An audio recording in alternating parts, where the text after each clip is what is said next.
বুধবার ষষ্ঠী থেকে দুর্গাপূজার মূল আনুষ্ঠানিকতা শুরু হলেও এরই মধ্যে উৎসবের সাজে সেজে উঠেছে ভারতের পশ্চিমবঙ্গ সহ অসংখ্য রাজ্য। জেলায় জেলায় শুরু হয়েছে পূজার উন্মাদনা। কলকাতার নিউ মার্কেট সহ ছোট বড় নানা বিপণী বিতানে পুরো দমে চলছে পূজার কেনাকাটা। শেষ মুহূর্তে বাজারে ভিড় করছেন নিম্ন ও মধ্যবিত্ত শ্রেণীর পরিবারগুলো। এ বিষয়ে কলকাতা থেকে বিস্তারিত জানিয়েছেন কমল দত্ত।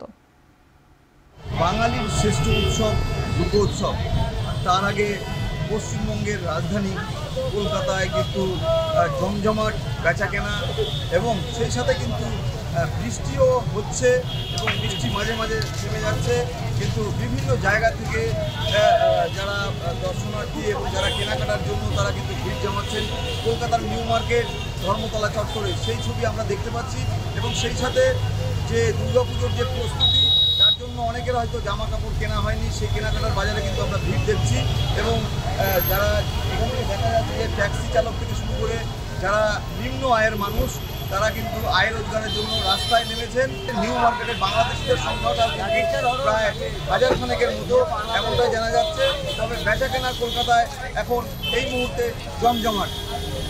কমল দত্ত, কলকাতা এখন।